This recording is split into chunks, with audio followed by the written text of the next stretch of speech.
বর্ষবরণ ঘিরে প্রতিবছর নানা সামাজিক ও ঐতিহ্যবাহী অনুষ্ঠানের আয়োজন করে পাহাড়ের বিভিন্ন ক্ষুদ্র নৃগোষ্ঠী সম্প্রদায়। এর মধ্যে অন্যতম মারমা সম্প্রদায়ের সাংগ্রাই উৎসব। ঐতিহ্যবাহী এই উৎসবের প্রধান আকর্ষণ মৈত্রী পানি বর্ষণ বা জলকেলি।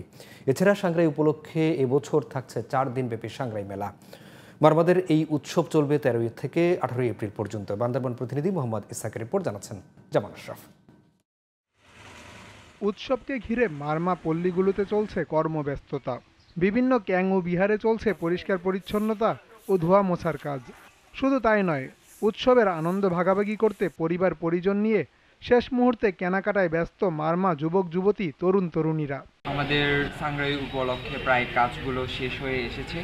আমরা অনেক ফ্রেন্ডরা মিলে ঘুরবো, খাবো, তারপর অনেক আনন্দ করব। বিভিন্ন এই যে বম নাচ, ত্রিপুরা নাচ, চাকমা নাচ, এগুলো তো আমরা অলরেডি কমপ্লিট করে ফেলছি। আশা করতেছি আগের চাইতে এবছরে অনেক হেসে দিলেছে, নতুন বছরটা আমন্ত্রণ জানাতে চাচ্ছি আর কি। উৎসবের সকল প্রস্তুতি সম্পন্ন হয়েছে বলে জানালেন আয়োজক কমিটি। সাংগ্রাই উপলক্ষে 7 দিনের একটা কর্মসূচি গ্রহণ করেছি। 13 তারিখে র্যালির মাধ্যমে এবং 14 তারিখে বুদ্ধ স্নানের মাধ্যমে আমাদের কর্মসূচিগুলো আমরা পালন করব। উৎসবকে নিরাপদ ও নির্বিঘ্ন করতে নানা পদক্ষেপ নেওয়ার কথা জানান জেলা পুলিশ সুপার।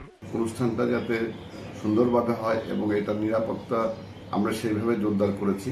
আমাদের প্রতিদিনের নিরাপত্তা ব্যবস্থা থাকবে এবং আমাদের 3 স্তরের নিরাপত্তা থাকবে। আগামী 13 এপ্রিল থেকে পার্বত্য জেলা বান্দরবানে শুরু হবে মারমাদের সাংগ্রাই উৎসব, আর শেষ হবে 18 এপ্রিল। জামান আশরাফ, জিটিভি নিউজ।